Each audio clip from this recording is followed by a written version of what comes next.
Hi everyone, my name is Jaques Smit and I'm an Agile leadership coach from MindForge. And today I want to talk to you a little bit about the idea of mindset. If you like this sort of video, please like and subscribe down below and leave me a comment to let me know that this is the kind of content you want to see more of so that I can focus my efforts towards the things that will create more value for you. That would be awesome. For a moment, imagine that I invited you to open a program on your computer to take notes while you were watching this video.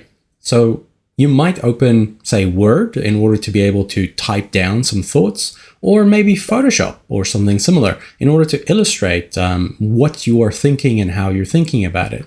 Now let's continue down the narrative to the point where I invite you to illustrate within that tool how you have in the past had mindset let you down, where it didn't work out as well as you would have liked because you were fixed in a particular mindset.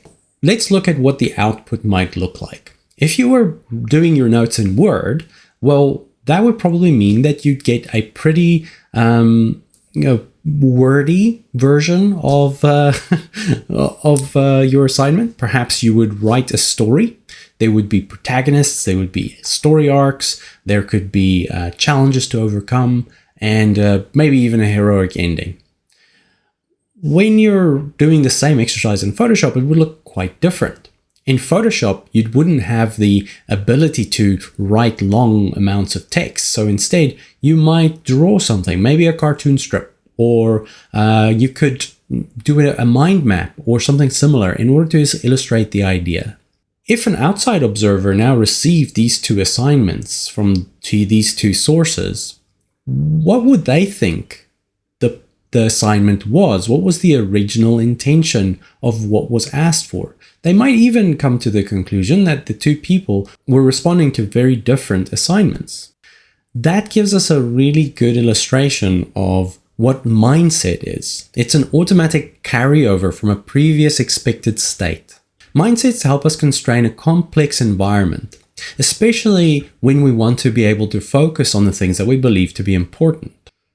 Two researchers in the field of mindset come to mind when you talk about this idea. The first is Dr. Carol Dweck, who wrote the book Mindset, and she spoke and explored the concepts between fixed mindset and growth mindset. A powerful idea whether you are a leader, just someone who wants to be better at life in general, or an organization, as growth mindset is a key way of looking at yourself in order to be able to release yourself from those ideas that you are smart or you are good, and instead focusing on becoming smart or continuously working towards being good and embracing the journey. Dr. Crum writes a lot of research on the idea of the physiological impact of your mindset, and especially does research around things like placebo and how your body responds based on what you expect to find. If you consider these constraints being so powerful that they can't just influence the way that you learn and view learning, but they also have a very direct and real impact on the way that your body feels and responds, you can imagine how powerful a mindset really is. How does Dr. Crum define mindset? She says that mindset is a set of core beliefs or assumptions about a domain or a category of things that orientate us towards a particular set of expectations, explanations, and goals. So if these are assumptions that we're making about a domain, it's a way of thinking, a way of framing what you're looking at and drawing on the past and setting your disposition or your mental inclination based on past experiences. Most of the time, this is a good thing. It increases your speed of being able to respond to a given situation and has you feeling like you're in control. However, I would like to draw your attention to the idea of Cynefin, which is something that Dave Snowden introduced as a topological way of looking at decision making and the state of the environment that you might find yourself in. Now, Dave Snowden looks at it from a ordered versus unordered perspective, and then many factors and few factors. So when there are not a lot of factors to consider and they're all ordered, that puts you in the clear and obvious domain. In this case, mindsets probably suit you quite well because you are going to actively respond to a situation that is already known, clear, and easy to respond to.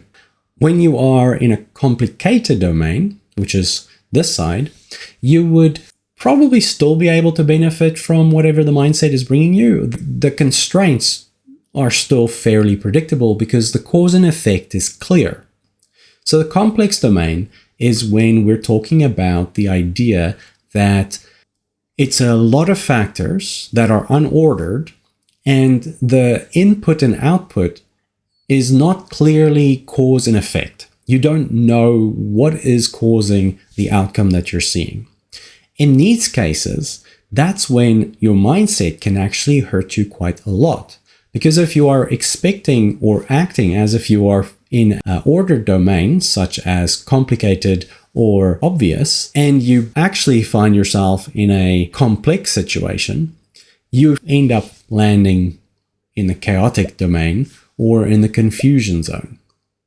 What does this really mean for us? When do we face a complex situation? Well, a complex situation is any situation with inputs we can't see leading to outcomes. Let's take, for instance, the fallacy of the fundamental attribution error. When we're looking at another human being, we have a tendency to characterize how they are in a very simple, one-dimensional perspective, where we say that person is like this. The fundamental attribution error says that that is an incorrect assessment of what the person is, and that humans are multidimensional complex beings with a lot of underlying pressures, feelings, and other situations going on that are creating the response that you see. Now, if you think about it from that perspective, you can see how a human interaction is actually a complex situation. You don't know what the input is, and therefore you don't know what the cause is. You only know what the effect is or the outcome is. So, if one human is complex, many humans is even more complex. Anytime you have an organization, a culture, a team, you find yourself in a situation that is more complex than you think. Now, if you were relying on a mindset that you brought into the situation and you were responding automatically doing your assignment in Word or Photoshop, how would that affect your ability to interact meaningfully with a system or a person? What else can we do? Well, the first thing that we can do is to take a step back and become aware that we have default systems running. There's an automatic system that is creating the behavior that we are putting on the table. Once you become aware of that and you realize that your perception of the world and your beliefs are not true reflections of what is out there, but a model that's been built up in your brain based on past experiences, then we can start to think a bit more like the quote from George Box, which says that all models are wrong, some models are useful, and we should proceed as such. If your model might be wrong, you can take on a curious mindset, probing and exploring and testing and figuring out what's really going on. How would one do that in a conversation with another person? Well, first off, don't assume that what the person is saying is the same as what you are hearing. Repeat back to the person what you are hearing and ask them if that's a true reflection of what they said. Take a moment to listen to the words that they're using and ask them what do they mean by those words? Why are they using those specific words to describe the situation? This is all the more important if you've been triggered by something that they said, where you need to acknowledge your own emotional state, and then, once that's done, ask them to explain a little bit more about what they mean when they say that. That insight into the person, looking beyond your own limitations of mindset and allowing them to enrich you, and looking back at yourself and thinking, what does this person mean? What does this person want to tell me? Will help you to dislodge the hold that the mindset has on you and allow you to embrace new perspectives and new ways of looking at the world.